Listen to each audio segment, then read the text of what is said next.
Hi, it's me again with Corel Draw Tips and Tricks. It's not really part 2, but it's I'm going to call it whatever number is part B on this same logo. And now the person has asked me how they could separate the dinosaur, put a white background around it, and then move the words around it. So we're just going to take that logo again. Let's get rid of all this other garbage so it won't get in my way. And as always, I'm going to make a duplicate of that guy. I think my nudge factor is still set on 9. I'm going to hit the plus key and move it over, plus key again. You can never have too many. Then I'm going to go to Trace, Bitmap, Outline Trace, Clip Art, and trace this guy and say OK. And then we're going to move it down. Let me actually take the yellow box and put it down here. Now we need to this is our trace version. We're going to go and ungroup it. Now it's going to be a little bit hard because the dinosaur is pretty close to the text. So you could do one of two things. You could start getting rid of the text that's near the dinosaur because we're actually going to make, that's why you make copies. And we could, if you double click sometimes, you get the shape tool.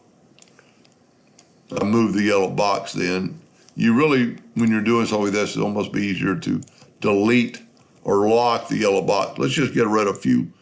I got rid of my yellow box, which is really okay. That's why you'd want to delete.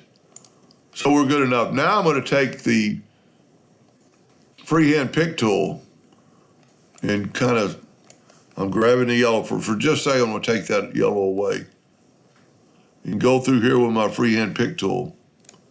And I'm going to move it over.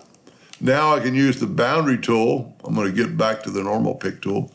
Get the boundary tool and make a boundary around that guy. I'm going to actually nudge him to the right. And then you can take any of these logos and we're going to nudge it up and over to the original. So the other is a bitmap. This is the original. And all we have to do is grab it both and go intersect. Now we have the dinosaur that is off the original picture with no background. Now what we can also do is take that contour and put it over here and then go up to effects, contour the outside, I'm just going to do a little bit, 0.1. Go up to object and break the contour apart. Try to grab just the outer contour and that's one thing good about when you contour in black or red. So we do have the black one. Now I'm going to fill it with white and take away the outline. Now I'm going to I covered that one up. I'm going to go to order, back a page. And then we'll bring in a yellow box and put it to the back of page. And now we have a little bit of a white background. So, because this is actually going to print, we should have made this black because I think they're going to print on a black t-shirt. So that's what it would look like. And then you just need to make sure, or not make sure, but see what you think over a little bit bigger contour. Make it, if you go a little bit bigger, then you will have parts that'll be more solid than this getting up in here.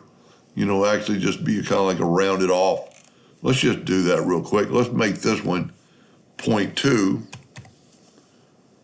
See how it rounded it off? Go up to object, break the contour apart. I think I moved something. Grab that black, put it down. Fill it with white, take away the background. Let's take away this one and move the new one and move it to the back of page. And then move our black to the back of page. There's actually some controls up and down. I can't think of them right now. So there's a little bit bigger contour, maybe to your preference. And you could, if you wanted to, you could actually get rid of that hole very easily. But anyway, and then on the wordage, you could do the exact same thing I did for the dinosaur. You could break these words apart and bound them and move them around. But these texts, I'm pretty sure you could find and reproduce this. And if you'll find the text, I'll help you reproduce this white, red, and black letters. Hope that helped. Thank you for watching.